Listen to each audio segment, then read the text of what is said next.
What's going on, everyone? Today's video is going to be full of a bunch of videos. Actually, we'll probably put two up today and one tomorrow. Tomorrow probably being the Road to Epic Next finale, which will be pretty cool. But today we're going to be talking about the World Wakes behind-the-scenes video, but we're also going to be talking about behind-the-scenes March.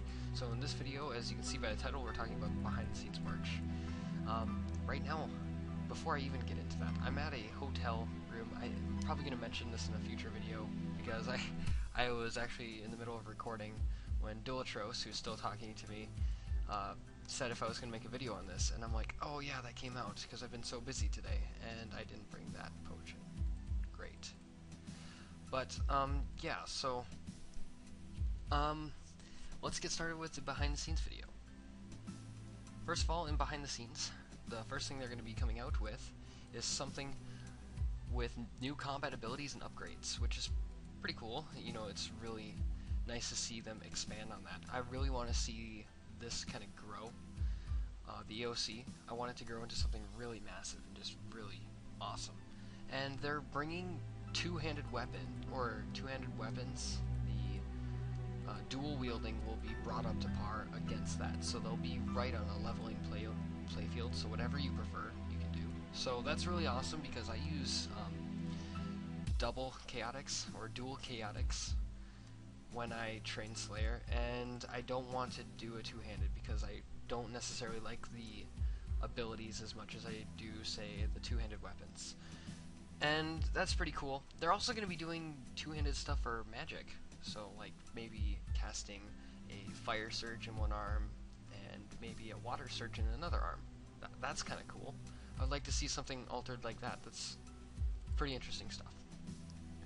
But that's what they're going to be doing. They're coming out with stuff that will raise your crit chance, and all sorts of other cool new abilities. This will focus around all three of the combat areas, so one's not going to be all of a sudden shifted out of balance and more OP than another, which is good. I'm glad that they do that. So let's move on now. The Wilderness War Bands.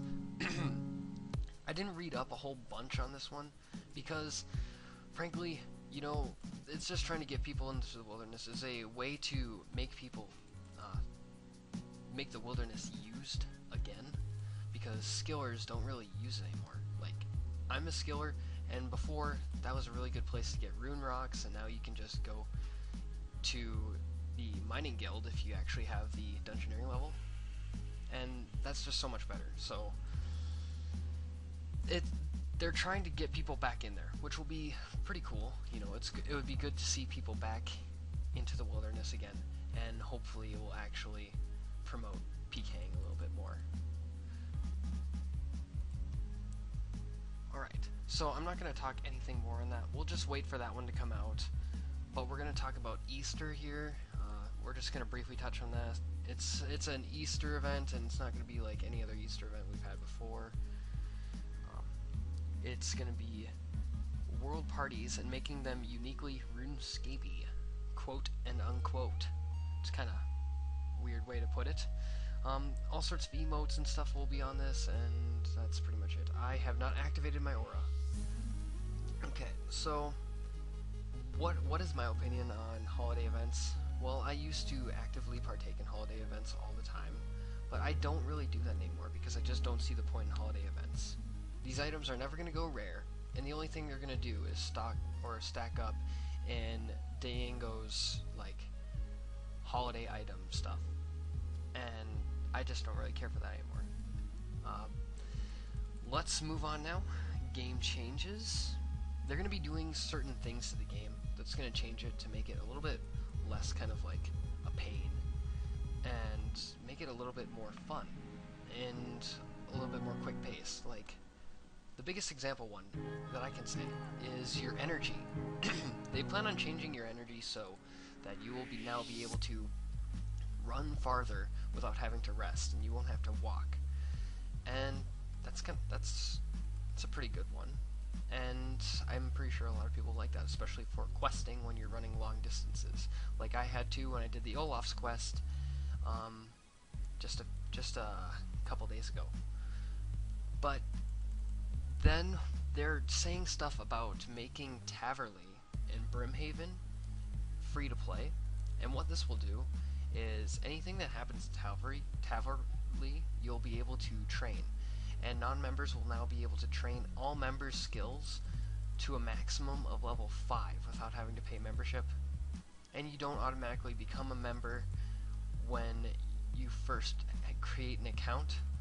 I think that's kind of good. I mean, it still gets people in the mood to play members because you can train everything to 5. But at the same time, members get the feeling that now free-to-play aren't going to be members all this time. And, you know, maybe that means that there won't be so much bot problems and things like the red dragons or something, or just something where new accounts they can't access anymore, which will be really cool. And there will be less spammy bots in members' areas because they'll now be free to play. That's awesome. Okay, and finally, another one that I see on here is Flower Games. They have many methods actually chosen or created up, so we actually get to pick what we're going to do or have them do.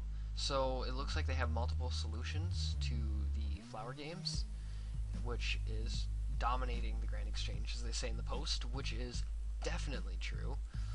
It's like someone turns on a lag switch every single time I go into that Grand Exchange in World 2. It's just unbelievable. And will that solve the problem? The sad thing is, they will probably find other ways to do this, but for the most part right now, it kind of does solve the problem, and that's good. They're taking a step in the right direction, and they're slowly fixing the game, getting rid of gold farmers, because if you guys read up on that post of deleting or banning 20,000 gold farming accounts, you know, it doesn't seem like that much because bots can just keep right up with it again, but at the same time, it's pretty... Ooh, that was a weird lag. But at the same time, it really does seem like they're doing everything they can, and hopefully soon it will become Jagex ahead of the ball and not the botters and gold farmers. So that's basically it with March Behind the Scenes. Don't forget that A World Wakes, if you can even forget it all, is coming out on Monday, and that's going to be pretty awesome, so hopefully I can cover that. I'll probably be doing that quest. I know that you get a bunch more rewards if you've done, like, While Gothic Sleeps and Ritual of the Majorat, but maybe if I can go claim those rewards after I do those quests, I'll just have to make a note for myself, but if you can't do that, then I won't do the quest right away. But otherwise, I really want to do that quest, so if there's nothing holding me back from doing it, I will definitely 100% do that quest. Maybe even make a quest guide on it. That would be pretty cool. So, if you guys like this video, please give it a like, please subscribe, because it's awesome, and you like my channel, and we'll see you guys all next time for another video.